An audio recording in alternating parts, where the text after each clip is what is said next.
Hello everyone, welcome back to my YouTube channel. एक बार फिर से स्वागत है आप लोगों का मेरे यूट्यूब चैनल पे, जिसमें कि हम जो है वो स्टार्ट करे हैं। थर्ड चैप्टर हमने जो है वो कंप्लीट कर दिया है। तो आज हम स्टार्ट करने जा रहे हैं फोर्थ चैप्टर, जो कि रहेगा काफ़ी ज़्यादा इंपॉर्टेंट आपके लिए, जिसमें कि हम आज पढ़ेंगे मानचित्र के बारे में। तो इससे पहले हमने जो है पृथ्वी के जो है गतियों के बारे में पढ़ा, जो कि मोशंस ऑफ द अर्थ था। ठीक है, तो आज हम स्टार्ट करने जा रहे हैं मानचित्र के बारे में। तो काफ़ी ज़्यादा जो है वो महत्वपूर्ण टॉपिक ये रहता है। तो आप जो है वो इस वीडियो को बड़े ही ध्यान से देखना है आपने। ओके, तो चलिए स्टार्ट करते हैं। सबसे पहले तो आप पिछले अध्याय में हमने जो है महत्वपूर्ण ग्लोब के बारे में पढ़ ही चुके हैं।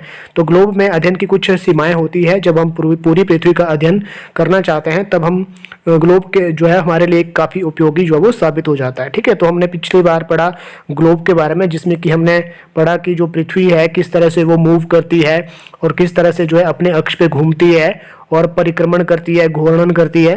ठीक है, तो उसके लिए जो है वो ग्लोब की आवश्यकता होती है, ताकि हम जो है वो पृथ्वी के बारे में काफ़ी सारी जो है वो जानकारी प्राप्त कर सकते हैं। तो उसी तरह से, लेकिन जब हम पृथ्वी के केवल एक भाग जैसे अपने देश, राज्यों, जिलों, शहरों तथा गांवों के बारे में अध्ययन करना चाहते हैं, तो यह हमारे लिए उतना ही उपयोगी साबित नहीं होता। ऐसी स्थिति में हम मानचित्र का उपयोग करते हैं। ठीक है, तो हम क्या करते हैं, जब भी हमें अपनी कंट्री के बारे में जानना हो या फिर अपने स्टेट्स के बारे में जानना हो, तो उसके लिए हमें जो हमारे डिस्ट्रिक्ट्स है, जो हमारे शहर है, उनके बारे में अगर हमें जानना हो, तो उसके लिए क्या हम यूज़ करते हैं, उसके लिए हम मानचित्र का प्रयोग करते हैं, ताकि हमें जो है पूरा एक ओवरव्यू लग जाए, पता लग जाए कि किस तरह से कौन सी चीज़ कहाँ पे जो है वो अवेलेबल है। ओके, मानचित्र पृथ्वी की सतह या इसके एक भाग का पैमाने के माध्यम से चपटी सतह पर खींचा गया एक चित्र है, लेकिन एक गोलाकार सतह को पूरी तरह से चपटा करना असंभव है। ठीक है, तो मानचित्र जो है वो पृथ्वी की सतह का क्या है, एक पैमाना जो है वो चपटी सतह से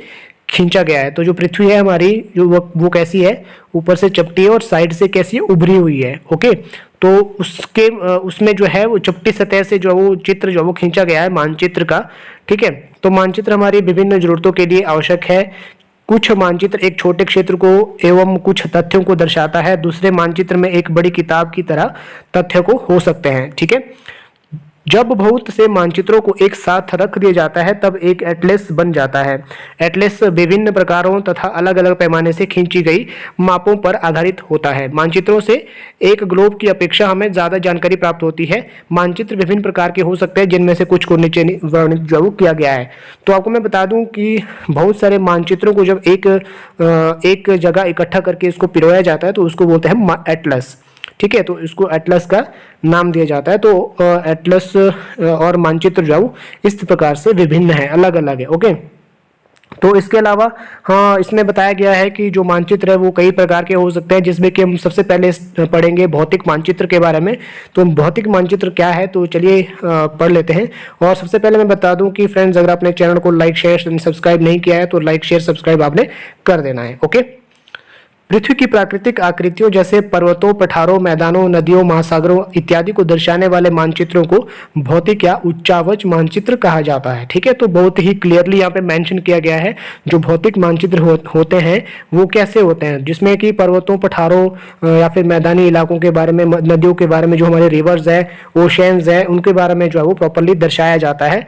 उससे हम मानचित्र कहते हैं भौतिक मानचित्र, मतलब जिसमें कि ज्योग्राफिकल कंडीशंस के बारे में बताया जाता है। ठीक है, तो उसको क्या कहा जाता है, भौतिक या उच्चावच मानचित्र। ओके, राजनीतिक मानचित्र जो है नेक्स्ट पढ़ते हैं हम। राज्यों, नगरों, शहरों तथा गांवों और विश्व के विभिन्न देशों व राज्यों तथा उनकी सीमाओं को दर्शाने वाले मानचित्र क्या होते हैं, हमारे राजनीतिक मानचित्र होते हैं। ठीक है, राजनीतिक मानचित्र क्या होते हैं, जिसमें शहरों, नगरों तथा शहरों, नगरों और गांवों के बारे में, विश्व के विभिन्न देशों व राज्यों तथा उनकी सीमाओं को दर्शाने वाले मानचित्र को क्या कहा जाता है, राजनीतिक मानचित्र। राइट, नेक्स्ट है थीमेटिक मानचित्र। कुछ मानचित्र विशेष जानकारियां प्रदान करते हैं, जैसे सड़क मानचित्र हो गया, वर्षा मानचित्र हो गया, तथा वन तथा उद्योगों आदि के वितरण दर्शाने वाले मानचित्र इत्यादि। इस प्रकार के मानचित्र को क्या कहा जाता है, थीमेटिक मानचित्र कहा जाता है, जिसमें कि सड़क के बारे में या फिर वेदर कंडीशन कैसा है, और जो हमारे फॉरेस्ट एरियाज है, ठीक है, वो कहाँ कहाँ पे अवेलेबल है, हमारे जो इंडस्ट्रीज कहाँ पे जो वो स्थापित की गई है, तो उसके बारे में उन सभी चीज़ों का ब्यौरा लेने के लिए हम जो है वो थीमेटिक मानचित्र का जो है वो प्रयोग करते हैं। ओके, नेक्स्ट है हमारे पास मानचित्र के 3 घटक है। तो ये काफी ज्यादा इंपॉर्टेंट है, ये इसमें जो क्वेश्चन भी हमें देखने को कई बार मिल जाता है कि जो मानचित्र है उसके 3 घटक कौन कौन से हैं। तो दूरी, दिशा और प्रतीक, ये आपने याद रखना है। दूरी, दिशा और प्रतीक, ये तीनों क्या है, मानचित्र के मुख्य घटक है। ओके, नेक्स्ट है दूरी। दूरी के बारे में थोड़ा सा डिस्कस कर लेते हैं। मानचित्र एक आरेखण होता है जो कि पूरे विश्व या उसके एक भाग को छोटा कर कागज के एक पन्ने पर दर्शाता है। या यह कह सकते हैं कि मानचित्र छोटे पैमाने पर खींचे जाते हैं, लेकिन इससे इतनी सावधानी से छोटा किया जाता है ताकि स्थानों के बीच की दूरी वास्तविक रहे। तो बहुत ही ज़्यादा इंपॉर्टेंट चीज़ है ये। आपको मैं बता दूं कि इसमें जो है, जो मानचित्र होता है उसको किस तरह से दर्शाया जाता है। छोटे कागज में छोटे पन्ने पर दर्शाया जाता है मानचित्र को, तथा उसमें कैसी चीज़ों का ध्यान रखा जाता है, दूरी का बहुत ज़्यादा ध्यान रखा जाता है। मान लीजिए अगर यहाँ से यहाँ तक की जो दूरी है वो है 4 किलोमीटर। ओके, तो इसको छोटे मानचित्र पे हम 1 सेंटीमीटर में जो है वो दर्शा सकते हैं। ओके, लेकिन इसकी दूरी जो है वो 4 किलोमीटर ही रहेगी, राइट। इसलिए इस उद्देश्य के लिए पैमाना चुना जाता है। पैमाना स्थल पर जो है क्या होता है, पैमाना स्थल पर वास्तविक दूरी तथा मानचित्र पर दिखाई गई दूरी के बीच का अनुपात होता है। उदाहरण के लिए आपके विद्यालय एवं आपके घर के बीच की दूरी 10 किलोमीटर है, जिसे मानचित्र पर 2 सेंटीमीटर की दूरी से व्यक्त किया गया है। ठीक है, तो वही बात है जो मैंने आपको भी बताया यहाँ पे। ठीक है, इसमें क्या है कि अगर आपके घर के बीच की दूरी या फिर आपके विद्यालय से आपके घर के बीच की दूरी कितनी है, 10 किलोमीटर, राइट। इसे मानचित्र पर 2 सेंटीमीटर की दूरी से व्यक्त किया गया है। इसका अभिप्राय है कि मानचित्र का 1 सेंटीमीटर स्थल के 5 किलोमीटर का दर्शाएगा। ठीक है, 1 सेंटीमीटर को कितने किलोमीटर दर्शाएगा, 5 किलोमीटर। ठीक है, आपके रेखा चित्र का पैमाना होगा 1 सेंटीमीटर 5 किलोमीटर। इस प्रकार पैमाना किसी भी मानचित्र के लिए बहुत महत्वपूर्ण होता है। अगर आपको पैमाने की जानकारी है तो आप मानचित्र पर दिए गए किसी भी 2 स्थानों के बीच की दूरी का पता लगा सकते हैं। ओके, जब बड़े क्षेत्रफल वाले भागों जैसे महाद्वीप या देशों को कागज पर दिखाना होता है तब हम छोटे पैमाने का उपयोग करते हैं। उदाहरण के लिए मानचित्र पर 5 सेंटीमीटर स्थल के 500 किलोमीटर को दर्शाता है, इसको छोटे पैमाने वाला मानचित्र कहा जाता है। तो बहुत ही ज़्यादा जो है वो इम्पोर्टेंट है यहाँ पे। मतलब किसी भी चीज़ को दर्शाने के लिए या फिर किसी भी क्षेत्रफल को, महाद्वीपों को दर्शाने के लिए उसमें जो है हम क्या करते हैं, छोटे मानचित्र का प्रयोग करते हैं, जिसमें कि हम किसी भी अगर 500 किलोमीटर की दूरी है तो उसको हम 5 सेंटीमीटर से जो है वो उसमें दर्शा सकते हैं। जब एक छोटे क्षेत्रफल वाले भाग जैसे आपके गांव या शहर को कागज पर दिखाना होता है तब हम बड़े मानचित्र का प्रयोग करते हैं।